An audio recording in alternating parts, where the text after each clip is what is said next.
Hello my fellow freedom builders and welcome back to the channel.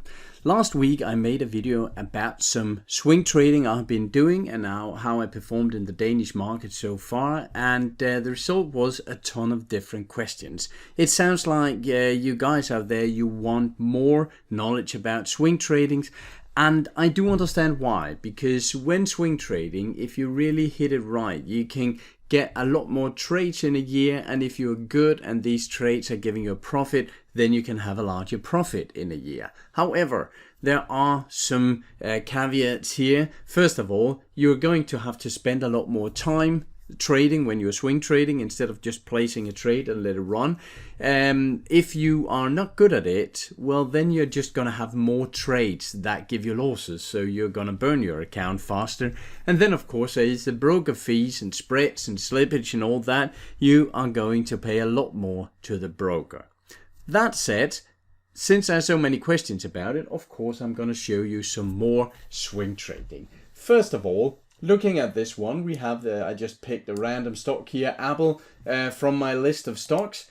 If we're looking at that, we have a weekly chart and a daily chart. If you have seen the video from last week, you know that I primarily look at having a swing trade in a stock when the underlying index, in this case, for instance, S&P 500 or Nasdaq, is also showing a bottom, looking like it's bottoming out, then I will be looking at the stocks that have the same structure. However, right now we are just looking at a stock and are not confusing it with the index as well. First of all, I have put a couple of moving averages on. And if you don't know moving averages, there are a ton of videos and blog posts about that on the internet. But that is basically this point here is the average price of Apple stocks X number of bars back. In this chart, I have put just a 26 week, because this is a weekly, so it's 26 periods here. So this is half a year of data that we have on the quick SMA here, simple moving averages. And then we have a 50 week here, which is about a year. So there are no magic moving averages. You can use whatever you want as long as it suits your trading style and you use the same moving averages every time so your eye gets used to looking at it. But what I want to say about this is that when you're having a stock on a weekly chart here, we have the price of Apple back to 18, 19 here. Then a lot of swing traders, they only swing trade when the fast moving average is above the slow moving average. That means that we are having a good trend, and often that result is that the traders in the market, the swing traders, they are looking to get the retracement. So we've had a very good uptrend here, and then it retraces. A lot of the traders are really annoyed that they didn't get in on this trend, so they're looking for a retracement as long as the trend is still up. So we are having a potential entry here and here and here and here and here, maybe a couple of entries here. We could time it on the daily time frame, but right now we're just looking at the weekly. Then it breaks down.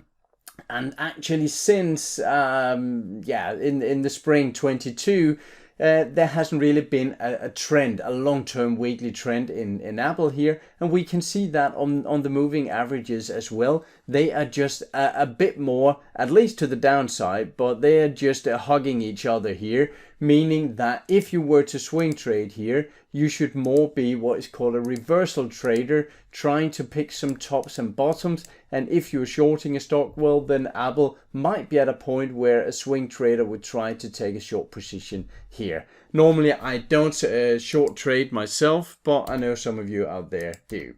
So that was just a quick thing about the moving averages. And of course you can, let's just have a quick copy paste here.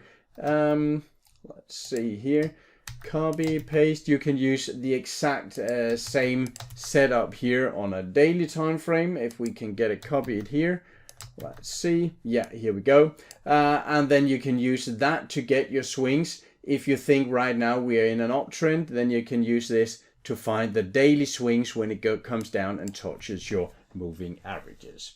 All right. But I want to show you some more, because many new swing traders, they have a hard time finding out where is the swing, when is the bottom, when is the top. And I'm going to show you a couple of tools. They're not predictive in a way where they can tell you exactly where the bottom is, but let me try and show you, because they're good to get some overview of the development in price here.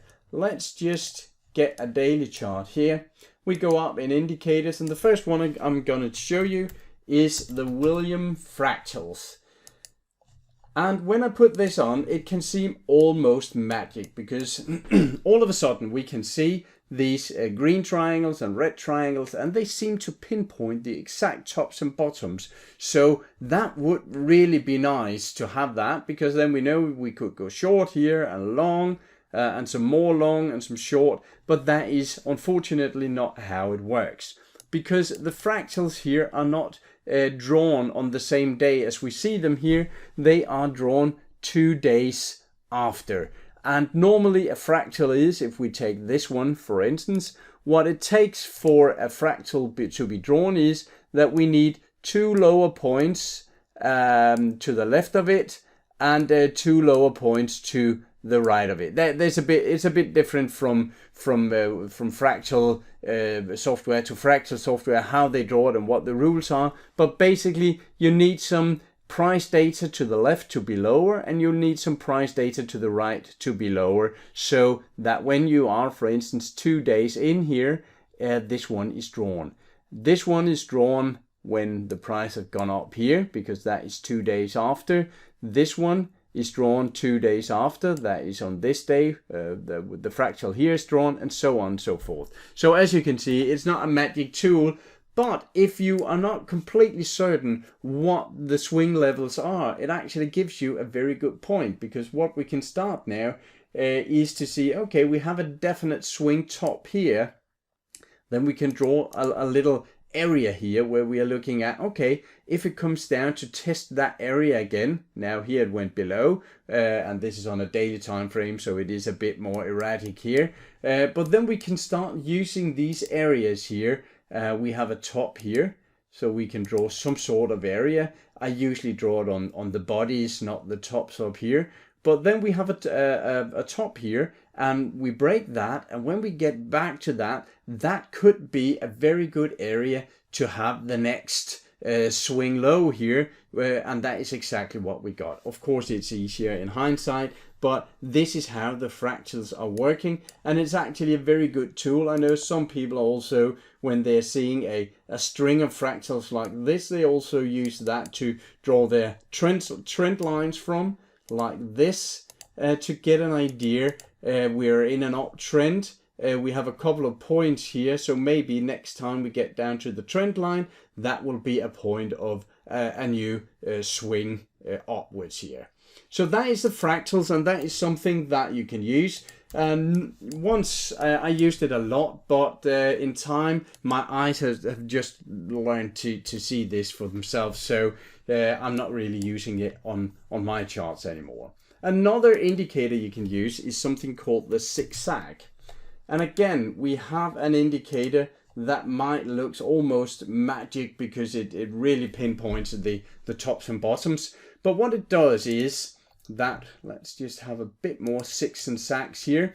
What it does is it looks for every time, in this case, the price have moved 5% in one direction or another.